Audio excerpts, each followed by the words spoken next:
Tawi-tawi, 2 indibidwal ang nasawi matapos manlaban sa mga otoridad sa isang operasyon na nagresulta sa pagkakakumpiska ng iligal na droga at baril mula sa mga sospek. Patrolwoman Rodessa Gallego sa ulat. Patay ang 2 indibidwal matapos itong manlaban at makuha na ng hinihinalang shabu at mga iligal na baril sa isinagawang operasyon ng mga otoridad ng Bonggao MPS sa Barangay Poblasyon, Bonggao, Tawi-Tawi noong 5 ng Hulyo taong kasalukuyan. Kinilala ni Police Lieutenant Colonel Roy R. Zantua, hepe ng Bonggao MPS, ang mga nasawing suspect na sina alias J, 24 anyos at alias Alan, nasa hustong gulang na pawang residente ng naturang lugar. Ayon kay Police Lieutenant Colonel Zantua, bandang 9:03 ng gabi nang makatanggap ng ulat ang naturang istasyon galing sa isang concerned citizen tungkol sa kasalukuyang bentahan ng iligal na droga sa Bonggao Public Market, Barangay Poblasyon, Bonggao, Tawi-Tawi.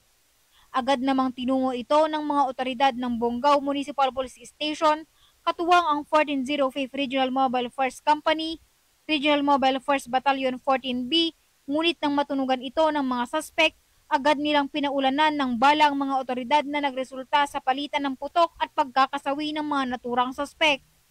Bukod dito, nakumpiska mula sa mga suspect ang 2 piraso ng heat-sealed transparent sachet na naglalaman ng pinaniniwalaang shabu na may timbang na 5 gramo at nagkakahalagang 34,000 pesos. Isang unit ng caliber 45 STI Edge na may serial number na 15630, 5 live ammunition, isang unit ng caliber 45 M1911A1 na may serial number na 181572 at may kasamang 7 live ammunition, isang cellphone at isang piraso ng coin purse na naglalaman ng 70 pesos.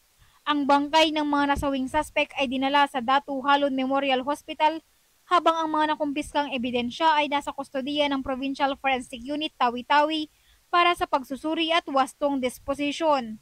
Mahigpit namang pinapatupad ng Pambansang Pulisya ng Pilipinas ang isinusulong ng ating gobyerno, partikular ang ating mahal na Pangulong Ferdinand E. Marcos Jr.